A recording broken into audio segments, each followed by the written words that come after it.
For a relatively small Class 1 railroad, the Boston and Maine, made up of a number of predecessor roads, comprised of a number of scenic landscapes stretched across 4 different New England states. One of the farthest corners of this system was Berlin, New Hampshire, the capital of New Hampshire's paper country, and one of the farthest extents of the system, but a very important piece of the B&M's economy.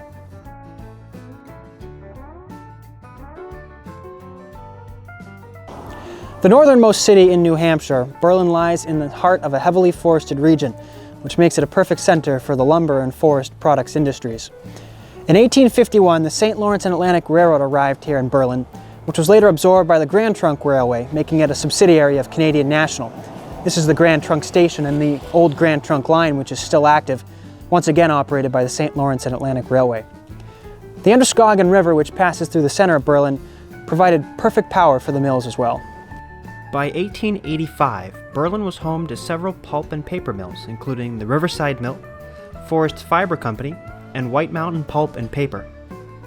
Because of the need for labor, immigrants poured in from Russia, Norway, Finland, Sweden, Germany, and many from French Canada as well.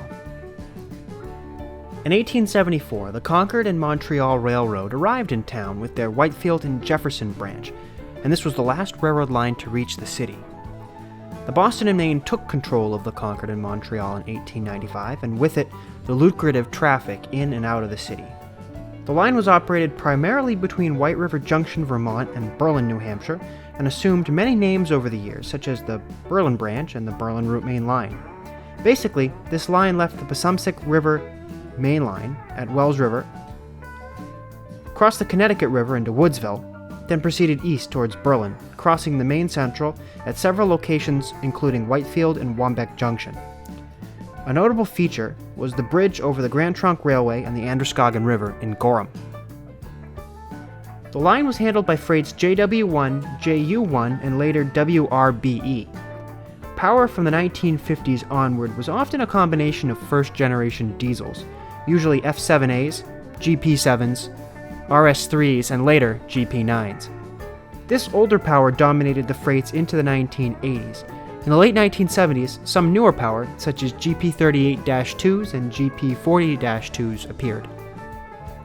Serving the mills in the city was no simple task, carried out by the Berlin Mills Railway, an industrial operation owned initially by the Brown Paper Company. Throughout Berlin was a network of yards and tracks which connected the Boston and Maine line and the Grand Trunk line to trackage operated by the Berlin Mills Railway. There was even 2 diamond crossings between the Boston and Maine and the Berlin Mills, protected by a ball signal until about 1970. The Berlin Mills Railway always operated a substantial fleet of captive freight equipment, which means freight equipment that traveled from mill to mill on their line and didn't leave their property. There were ancient second-hand boxcars, hoppers and gondolas, and even a few pieces of vintage work equipment, including a snowplow and an old wooden 36-foot boxcar with Fox trucks, which was used as late as 1971. The Berlin Mills Railway was also famous for its fleet of jade green 50-foot boxcars, which could be seen in paper service all over the country. The Berlin Mills Railway initially rostered a fleet of Baldwin tank steam locomotives, replaced in 1948 and 1949 by a pair of brand new GE 70-ton diesels, number 15 and number 16. These were painted in an attractive yet industrious forest green with orange trim. By 1983, the Brown Company and the Berlin Mills Railway had been purchased by James River. One GE was painted green and white to reflect the James River corporate image. It was not uncommon to see Boston and Maine SW1s leased to help the little 70-tonners during busy periods or when they were down for maintenance. In the late 1980s, a trio of former Amtrak EMD SW1 switchers, numbers 731, 741, and 745, were purchased to replace the 70-tonners, which were subsequently sold to the Belfast and Moosehead Lake in 1987. Number 732 and 731 soldiered on through the 1990s, serving the mills daily, and number 745 was soon scrapped as a parts source. In the late 1990s, the St. Lawrence and Atlantic Railway, who had operated the Grand Trunk line through the city since 1989, purchased the Berlin Mills Railway, whose final day of independence was November 3, 1997. St. Lawrence and Atlantic operated the former Berlin Mills Railway for a handful of years into the early 2000s. But the closing of the city's paper mills spelled the end for the city's immense industrial railroad network. The Boston and Maine operated passenger service on this line until December 1961. At the end, this would have been a single Bud RDC train from White River Junction, usually meeting the B&M freight in the siding at Jefferson. Even though regular passenger service had ended in 1961, a few different passenger excursions made their way into town. The first, on May 16, 1982, was an MBTA excursion chartered by the railroad enthusiasts, which came into town, and it was this train that caused railroad enthusiast and Trains Magazine columnist Don Phillips to dub Berlin and New Hampshire as the place that rails forgot. Another trip came the next year on September 2nd, 1983, with Guilford Rail System's Operation Lifesaver train, which pulled in powered by GP7's 470 and 573. The New Hampshire and Vermont Railroad ran a few excursions here right up until the end of their service in the 1990s. New Hampshire's paper industry started into a long decline in the 1930s, and by the 1980s, the mills in Berlin had been bought and sold by multiple firms multiple times. The Brown Mill, probably the best known mill in Berlin, used to be located right behind me.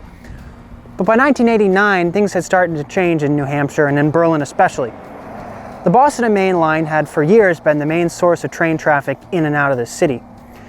In 1989, Guilford Rail System, who had bought the Boston and Maine in 1983, finally decided to throw in the towel. And on November 17th, they ran their last train, WH1, into town with GP40 340.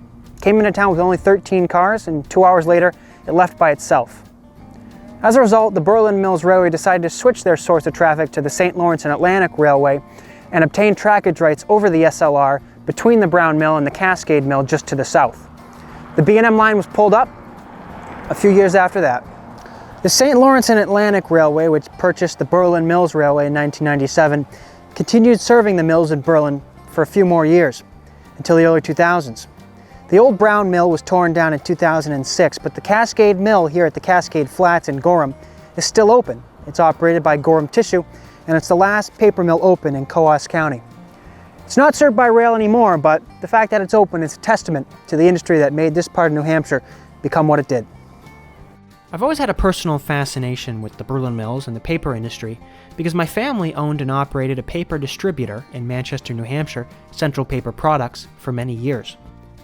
We would receive boxcars of paper products from a number of manufacturers throughout the country, including the Brown Company in Berlin. A few years ago, I was lucky enough to receive some freight waybills which described boxcars coming into Central Paper from Berlin, and it showed what they were carrying, what kind of boxcars they were, where they came from. Really neat connection. My dad remembers as a kid in high school and college unloading the boxcars, and he always said in the summertime it was not a fun job, but I don't think I would mind too much. The Boston and Maine may be long gone from the North Country of New Hampshire, but that doesn't mean all the remnants of the B&M are gone. Here alongside the St. Lawrence and Atlantic Main line in Gorham is Boston and Maine F7A number 4265, a type of locomotive that was extremely common on the line to Berlin.